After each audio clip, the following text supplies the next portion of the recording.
দেখবে আমরা হকের পার্টিটা করি বলে আমার গায়ে নির্যাতন।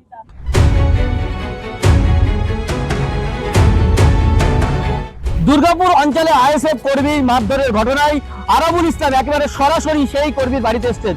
সকালবেলা যখন নমিনেশন ফাইল জমা দিতে যান তখন এখানকার আইএসএফ এর কর্মী সমর্থকরা আরাবুলের সঙ্গে যাওয়ার জন্য তারা বেরোচ্ছিলেন, কিন্তু এখানে এই বাকলি গ্রামে আইএসএফ এর 2 জন কর্মীকে মারধরের অভিযোগ উঠেছে তৃণমূলের বিরুদ্ধে।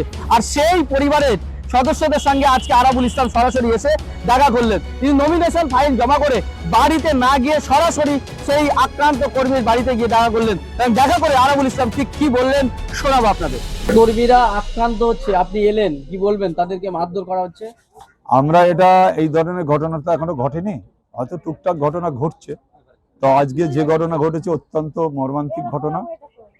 প্রচন্ড ভাবে আহত হয়েছে, ওকে প্রচন্ড ভাবে মারা হয়েছে।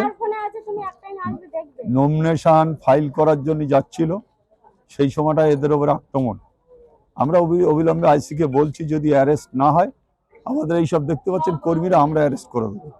যদি অ্যারেস্ট পুলিশ না করে, বারবার যদি নোংরামু করে, তাহলে আমাদের মতো করে আমাদের এবার নামতে হবে। সেটা আমরা আজকে বলছি, ওনাদের পাশে আমরা আছি। ওনাদের যাতে আর কোনো রকম ভাবে, আপনারা ভাবুন, একটা ছেলে মারা হলো, হসপিটালে সে এখনো ফিরিনি, তার বাড়ি, তার বউ, তার ভাবি রয়েছে, সেখানে এসে মেশিন নিয়ে এসে ভয় দেখানো হচ্ছে। এটা কি? এটা জঙ্গলের রাত চলছে? এটা কি এলাকায় জঙ্গল রাত চলছে? হ্যাঁ, জঙ্গল রাত চলছে নাকি? আপনাদের ছেলেদেরকে মারধর করা হচ্ছে, কি ভয় দেখানো হচ্ছে? আপনারা ভয় পাচ্ছেন? 100 বার ভয় দেখানো হচ্ছে। আমাদের ভয়ের কোনো ব্যাপার নেই। এই যে বাচ্চা এই দেখুন না, এই যে বাচ্চা নিয়ে ওরা এখানে বসবাস করে, এখানে হ্যাঁ, ছোট ছোট বাচ্চা। এটা কি অন্যায় ভাবে এই ধরনের আমি দল একটা করতেই পারি? এই ধরনের মারপিট, এই ধরনের মারা, এটা কি? আমরা প্রশাসনকে বলছি। ও মিটিং এ যাচ্ছিল, ও জানে মিটিং না, আজকের নমিনেশন ফাইল ছিল, ও যাচ্ছিল, সেই সময়টায় ধরে বেধড়ক মার মেরেছে 4-5 জন ধরে। একটা লোকের 5 জন যদি ধরে মারে, সে এমনি ওখানে পড়েছিল আলির পাশে, তারপরে এরা গিয়ে তুলে হসপিটালে পাঠিয়েছে। এর নেতৃত্বে তৃণমূলের যারা নেতা, 5 জনের নাম বললেন উনি, এদের নেতৃত্বে আমরা। তাই আজকে আমার নমিনেশন ছিল, আমি নমিনেশন ফাইল করে সোজা এর বাড়িতে এসেছি এর দেখার জন্য। আমরা ওর পাশে আছি, অসুবিধে সমস্ত ব্যাপারটা আমরা দেখব, যাতে আর নতুন করে কিছু না ঘটে, সেটা আমরা দেখছি। কি ব্যবস্থা নিচ্ছেন আপনারা? আমরা থানায় কমপ্লেন হবে 5 জনের নামে, ওসি কি করছে দেখে নেই, না হলে তারপরে আমরা থানা ঘেরাওফেরা করবো। বারবার যদি এরকম হতে থাকে, তাহলে তো আমার নির্বাচনের সময় এখন আমার থানা ঘেরাও ছাড়া আর কোনো উপায় নেই, বিকল্প কিছু নেই। থানা ঘেরাও করবেন? একদম থানা ঘেরাও করবো। এর আগেও এরকম ঘটনা ঘটেছে আমাদের, মানে এইটা একদম চন্দনসর যে থানা, এই থানাটা একেবারে কোনো কাজ করছে না। সেই জন্য তো আমরা ওসিকে এখন লিখিত জানাচ্ছি, তারপরে কি হচ্ছে না হচ্ছে আমরা নিশ্চয়ই জানাবো। ওরা মেশিন নিয়ে এসেছিল, নাহলে ছুটে পালাতাম ওখান থেকে। ওরা মেরেছে শাবল আর এরকম লাঠি আর ওদের গাড়িতে মেশিন। আমি পুলিশের কাছে ভিডিও কল করে দেখাচ্ছিলাম, ওই ফোন টাকা সব কেটে চলে গেল। আচ্ছা, ঠিক আছে। ফোন ওই সব সমেত কেটে লিখেছে। আর কি বল, আবার নলমুড়ি যাচ্ছিল, নলমুড়ি গেছে, আমি গেছি বলে মেরে দেবে বলে নলমুড়ি গেছে, মেশিন বানলে ওখান থেকে পালকে যাই পুলিশে আছে। এই কি দুনিয়ার বিচার, এই পশ্চিমবাংলার বিচার এটা?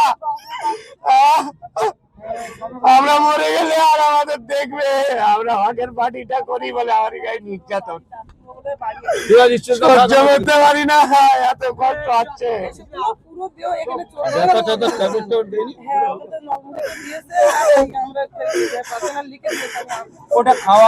রাজ্য কমিশনার ঘুমাচ্ছে, ক্যানিং কি হচ্ছে একটু দেখাও দাদা, একটু ফোন করো, নালিশটা দাও, না হলে মরে যাবো আমরা। ক্যানিং এর মানুষ মরে গেলে আর দেখবে, দেখবে মেশিন নিয়ে রাস্তায়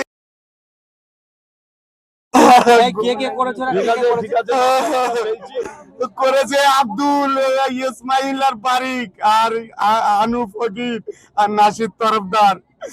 আর মানুষ দেখছে, কেউ হয়তো আসে না, মেশিন ওদের কাছে বলে কেউ আসে না। তিনজনের কাছে মেশিন ছিল গাড়িতে, আমার বড় ছেলে বলা বলে আমার ভাই কি আমি আমার মারও মেরেছে, বোরও মেরেছে, ভাইও মেরেছে। টাকা দিয়ে দিতে কথা বলে এসছি, তোর বাড়ি ছিলাম ঠিক আছে, একবার। বাড়ি যাও, তারপর আমরা দেখে আমরা বাড়ি গেছিলাম, কথা বলে এসছি। ঠিক আছে, কোনো অসুবিধা নেই। ঠিক আছে, ঠিক আছে, তুমি আগে এটা করো, চিকিৎসাটা আগে হোক, তারপর দেখছি। হ্যাঁ? আবার বলতে কি ভিডিও ছাড়া করবো হ্যাঁ? তৃণমূল আচ্ছা, মেরেছে কি নাম? আব্দুল বাড়ি ইসমাইল আর আনু আর নাসি। তোমার বাড়ি কি এখানে? হ্যাঁ সবার বাড়ি এই গ্রামেই, তার মানে সবাই এই গ্রামের ছেলে, এ পাড়া ও পাড়া মিলে। মেরেছে কেন? ওই আজকে ওই দাদার নমিনেশন সাহেব জানার কথা ছিল, ওখানেই যাচ্ছিল। ওই যাচ্ছিল, গাড়ি আসতে লেট হয়ে মানে গাড়ি ঢুকে গেছে, উনি ফোন করছে গাড়িওয়ালা, উনি রাস্তার উপরে গিয়েছে আর ওরা ওনারা ফলো করে মেরেছে। আমরা ভাত খাচ্ছি, ওই জন্য লক্ষ্য করিনি। এসেছে, এসে বলতেছে, বলে বলে বাঁচতে পারবি তো?